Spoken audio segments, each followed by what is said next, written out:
Hello everybody out there. This is Utsup from Smart Tech, and today I'm going to start a new series that is front-end web development series, in which I'm going to discuss HTML and CSS as well as JavaScript later on.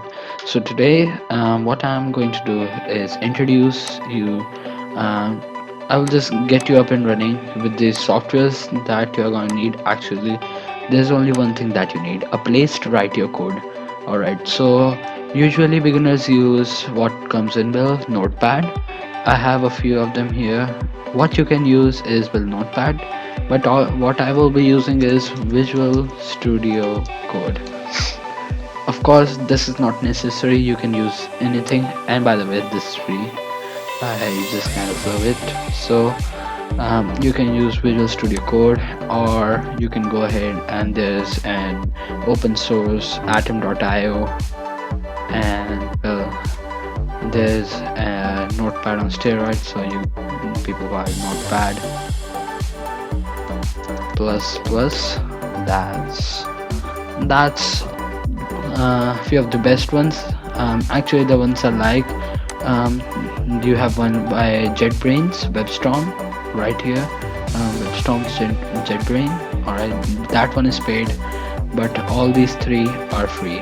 I'm going to use Visual Studio Code through the whole series.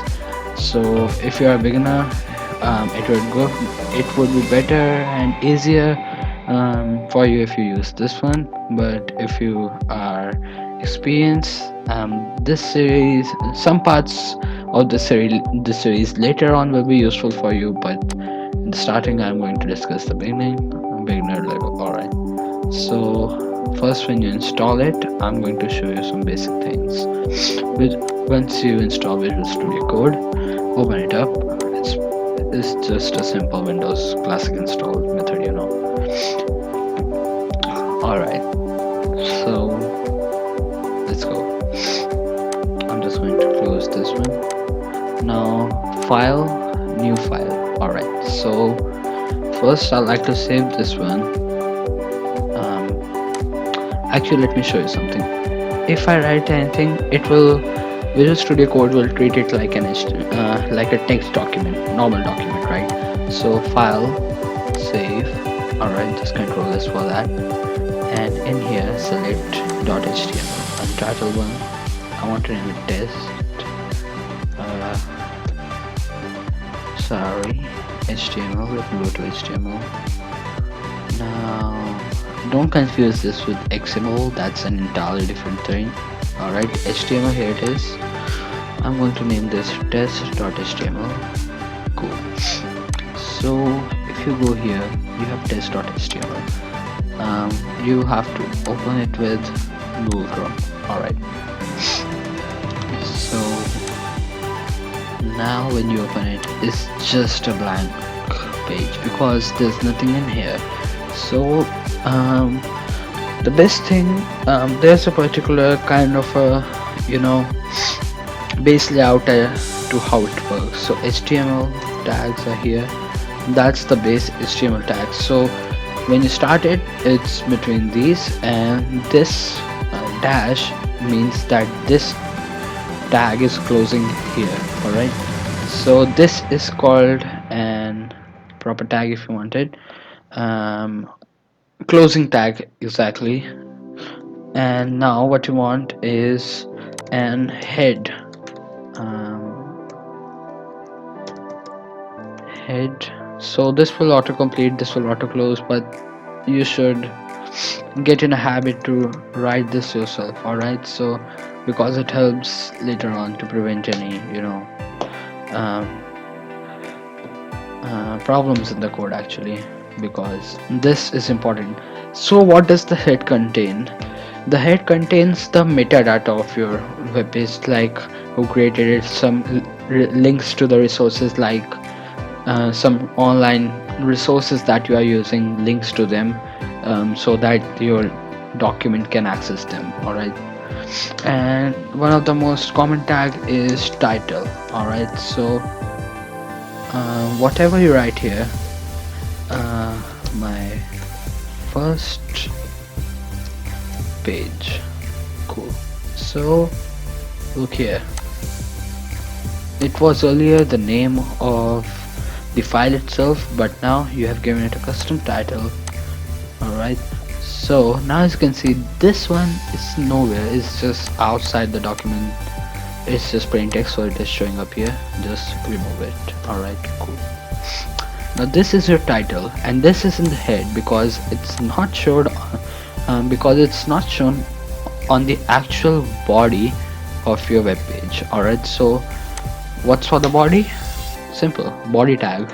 Alright, so I'll just close this. Now in here, all the contents that you want your user to see goes in here. So let's just say I want to have a heading, so I will type in h1 and press tab. You can create tags easily this way. Alright, so heading 1. Now this is some pretty basic stuff. Alright, so this is a heading tag. Alright, so there are 6 types of heading tag. I've copied it. Now I'm gonna paste it 6 times. Alright, so type in h2, h3, h4, h5, h6, and you have to close it as well properly, because since starting as an h6 tag, it should be, the ending should be an h6 tag as well, not an h1 tag. Alright, so let me type in h4, h3, h2. Cool. And I think I'll do it here as well, because 4, 5, 6. Alright, cool.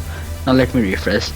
Now as you can see, heading 1 is the biggest one possible. Not possible, but the biggest default heading. H2 is smaller than that, and as it goes, the smallest is heading 6 or H6. Alright, so this is some of the basic stuff. Now don't think this font size as in hardline, because you can easily edit this using CSS, which I will tell you guys how to do later on. Alright, so this is just some basic stuff. Now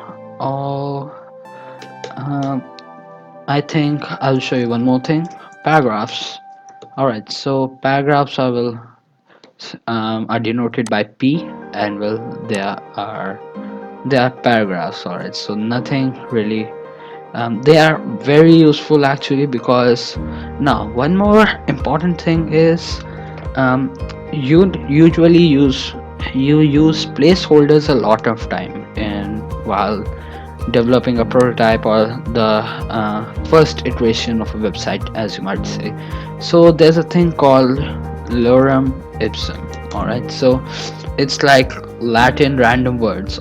Alright, so random words, you might have seen this in other places as well. So what you might want to do is, maybe you can use an online generator if you have like if you are using like Notepad right now, like these generators where you set the paragraphs, or you just copy this 10 paragraphs, let's say 15 paragraphs.